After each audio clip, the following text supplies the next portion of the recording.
నా ప్రభువుకు రావాల్సిన మహిమను దొంగిలించే జీవితం అది. When people are honoring me like that, I must condemn it. I'm not doing it. నేను ఎందుకు ఖండించలేకపోతా ఉన్నానంటే, అక్కడ అన్నాడు కదా ప్రభువు వారు ఏం చేస్తారంట, సంత వీధులలో విందులలో అగ్రస్థానాన్ని కోరుకుంటారు. They are expecting the glory and honour from others.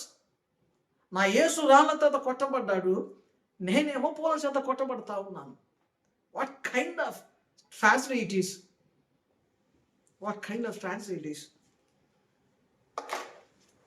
నా యేసుకు సంబంధించిన మహిమను దొంగిలించడానికి నేను ప్రయత్నిస్తా ఉన్నాను అని సేవకుడు గుర్తించలేకపోతా ఉన్నాడు. ప్రభువారు అంటా ఉన్నాడు, నేను పంపిన నా ప్రవక్తలను రాళ్లతో కొట్టి చంపాను. వాళ్ళని రాళ్లతో, కొందరిని చంపారు, కొందరు రాళ్లతో కొడతా ఉన్నారు. నేను మిమ్మల్ని నా రెక్కల కింద చేర్చుకోవాలని పంపితే అని ప్రభువారు చెప్తా ఉన్నాడు. నిజమైన సేవ చేసే సేవకులు కొంతమంది వెళ్తే బయట సమాజం అదే చేస్తూ ఉంది. నేడు క్రైస్తవ సమాజం రాళ్లతో కొట్టబడతా ఉన్న సేవకుల కొరకు విలిపించడం మానివేసి, ఆ సేవకుల్లాగా పని చేయడం మానివేసి తమ సేవకుల్ని పూలతో కొడతా ఉన్నారు. Let me use this word again and again.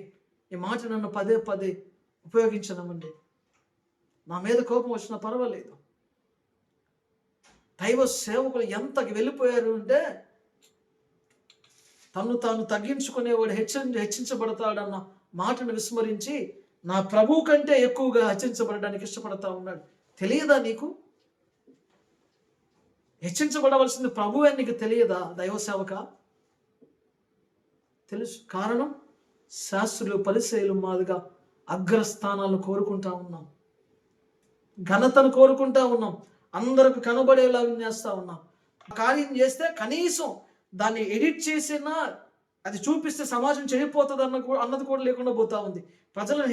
మొదట ప్రజలను హెచ్చరిక చేయాల, ఆ కార్యం చేయవద్దని.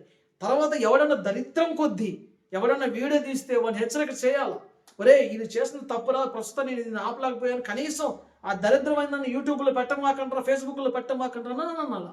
అంటే ఇది వేషధారణ అవుతుంది కదని మీరు అంటారేమో. అది కూడా వేషధారణ కాదు. కనీసం ఒక తప్పు జరిగితే రెండో తప్పును జరగకుండా ఉండాలి కదా.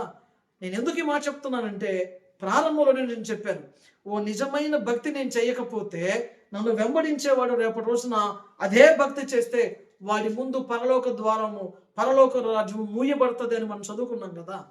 నేను ఆ ఏదో పని చేస్తే రేపటి రోజున నా దగ్గర ఉన్న తమ్ముళ్ళు కానీ ఎవరున్నా ప్రభు కృపలో సేవకులు అయిపోతే వాడు కూడా అదే పని చేస్తారు. అన్న మీద పూలు చల్లితే అన్న ఏం మాట్లాడలేదు కనుక అది మంచిది కనుక మన మీద ఎవరైనా పూలు చల్లితే మనం కూడా ఏం మాట్లాడొద్దు. అంటే ప్రభు మహిమ నేను దొంగిలించి మరొకడు దొంగిలించడానికి కారణమవుతా ఉన్నాను, వాణ్ణి తయారు చేస్తా ఉన్నాను. చెడ్డ కార్యం ప్రియులారా.